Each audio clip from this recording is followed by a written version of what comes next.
नमस्कार। मैं दयाशंकर मिश्र लोकतंत्र, संविधान और नागरिक चेतना के संवाद में आपका एक बार फिर स्वागत है।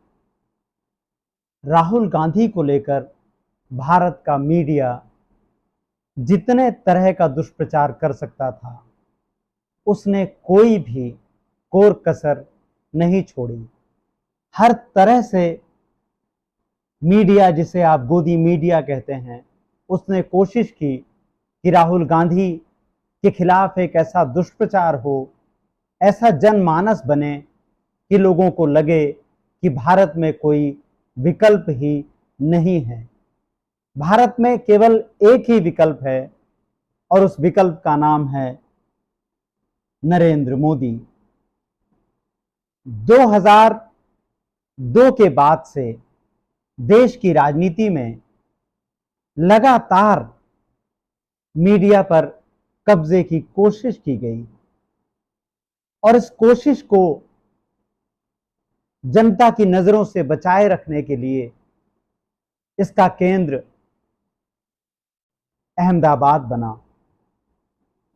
आप में से कुछ लोग इस बात से परिचित होंगे, कुछ नहीं भी हो सकते हैं, कि मीडिया पर कब्जे की पूरी कहानी बीजेपी में जो लोग कर रहे थे, उसमें गुजरात के 2002 से 2014 तक लगातार मुख्यमंत्री रहे नरेंद्र मोदी की सबसे बड़ी भूमिका थी। गुजरात के मुख्यमंत्री रहते हुए नरेंद्र मोदी ने इस बात को समझ लिया था कि मीडिया पर नियंत्रण कितना जरूरी है ताकि सरकार की विफलता को छुपाया जा सके। नरेंद्र मोदी जब मुख्यमंत्री के रूप में गुजरात में थे तो उन्होंने ऐसा करके दिखाया, लेकिन उस वक्त एक राष्ट्रीय मीडिया भी था जो लगातार उनकी आलोचना कर रहा था।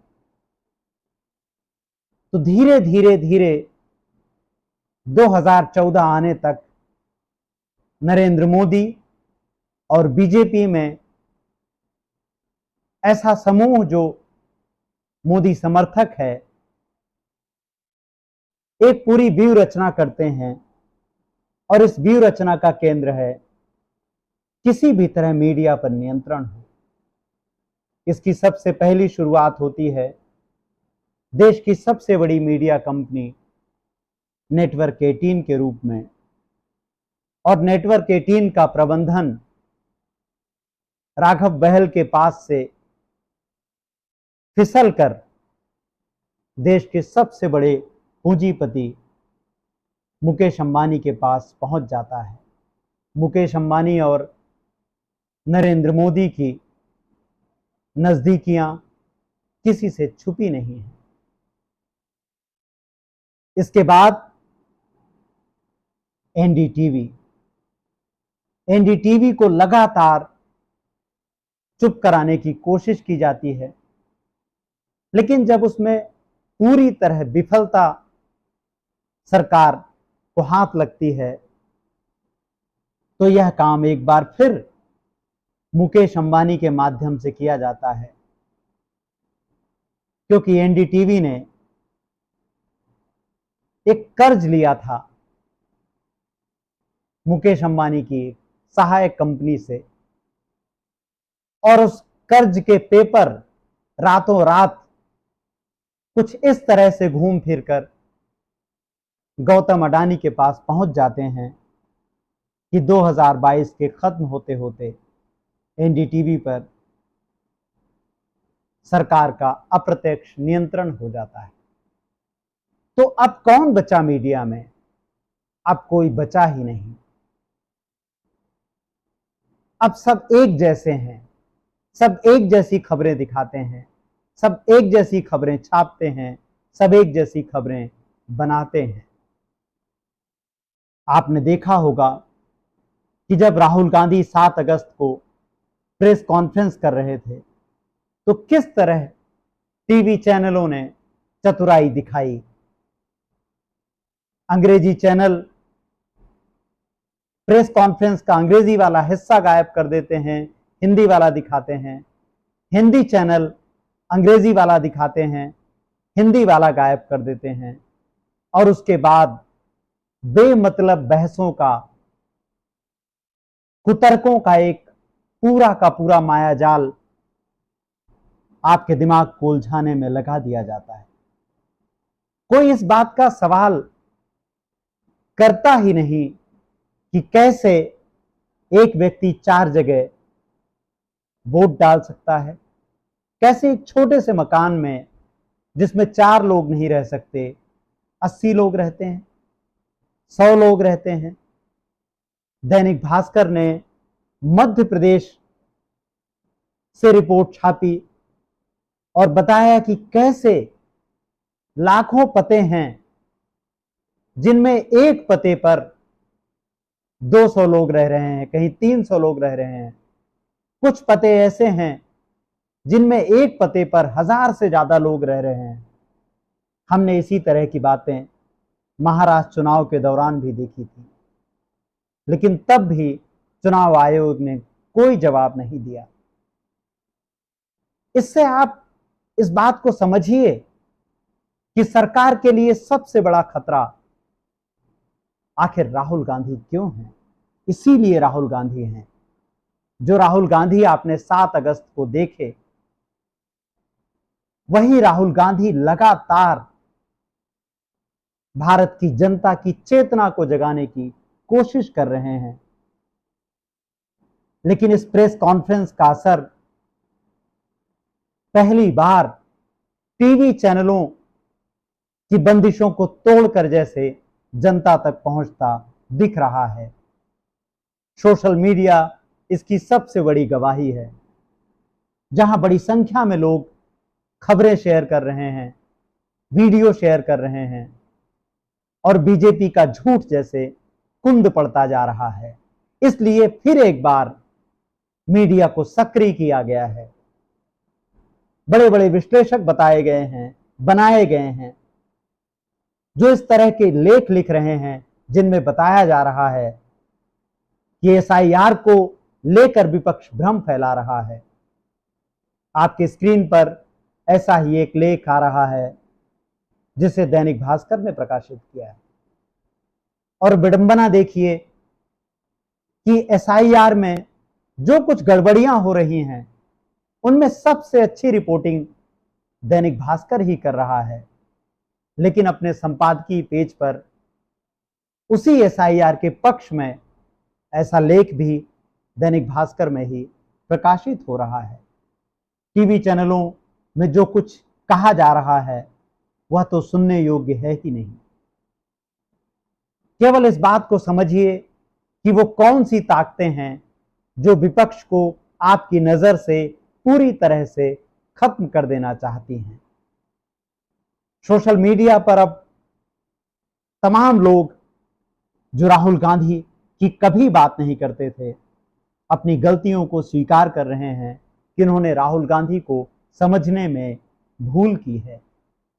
आपको याद है नवंबर 2023 में जब हमारी यह किताब आई थी तो कैसे आईटी सेल ने एक तूफान खड़ा कर दिया था कि पाठकों को लाख कोशिशों के बावजूद इस किताब तक पहुंचना मुश्किल हो गया था। कितने दुष्प्रचार मेरे बारे में किए गए थे, संभव है आपको याद हो। पहली बार भारत के मीडिया इतिहास में नेटवर्क 18 ने एक जाहिर सूचना प्रकाशित की और कहा कि हमसे पूछकर किताब नहीं लिखी गई। दुनिया में कौन सा लेखक जो सचमुच में लेखक है कंपनी से पूछकर किताब लिखता है? इसका मतलब केवल इतना है कि कंपनी बताना चाहती है कि वह सरकार के साथ कितनी एक लय है, कितनी लयबद्ध है। असल में कंपनी वही करती है जो सरकार कहती है। तो एक बार फिर राहुल गांधी की एक ऐतिहासिक प्रेस कॉन्फ्रेंस के बाद गोदी मीडिया पूरी तरह से दुष्प्रचार में जुट गया है। इसलिए नागरिकों की सावधानी बेहद जरूरी है। महाराष्ट्र में हजारों लाखों वोटों के मिटाए जाने, जोड़े जाने का खतरा है। वही खतरा बिहार में है। और अब चुनाव आयोग ने जब घोषणा की कि एसआईआर पूरे देश में होगा, तो ऐसा लगा कि जैसे सरकार केवल और केवल उन मतदाताओं का नाम रखना चाहती है जिनके बारे में उसे विश्वास है कि वह उसके ही मतदाता हैं। इसलिए जनता का जागरूक होना इस वक्त एकमात्र तरीका है लोकतंत्र को बचाने का। विपक्ष पूरी शक्ति से अपनी लड़ाई लड़ रहा है, लेकिन बिना जनता के यह संभव नहीं है। याद रखिए, पूरा का पूरा मीडिया राहुल गांधी का, विपक्ष का शत्रु है। भारत में इस वक्त एक भी ऐसा पत्रकार नहीं है, एक भी ऐसा पत्रकार नहीं है जो सरकार की आलोचना करता हो और किसी टेलीविजन कंपनी में, किसी अखबार में नौकरी कर रहा हो। वह सभी मीडिया संस्थान, मीडिया कंपनियां बंद की जा चुकी हैं जो सरकार की आलोचना करती हैं। केवल कुछ छोटे छोटे स्वतंत्र प्लेटफॉर्म हैं जहां सरकार की आलोचना तमाम चुनौतियों के बावजूद हो रही है, जहां हर खतरा उठाकर सरकार की आलोचना की जा रही है। लेकिन भारत में एक भी मीडिया कंपनी ऐसी नहीं है, एक भी ऐसा पत्रकार नहीं है जो वहां काम करता हो और सरकार की आलोचना करता हो। कुछ चेहरे हैं जो भ्रम पैदा करते हैं, हम उनका नाम नहीं ले रहे। केवल आप समझने की कोशिश कीजिए कि जब मेरे जैसा एक व्यक्ति एक किताब लिखने के कारण कंपनी से इस तरह से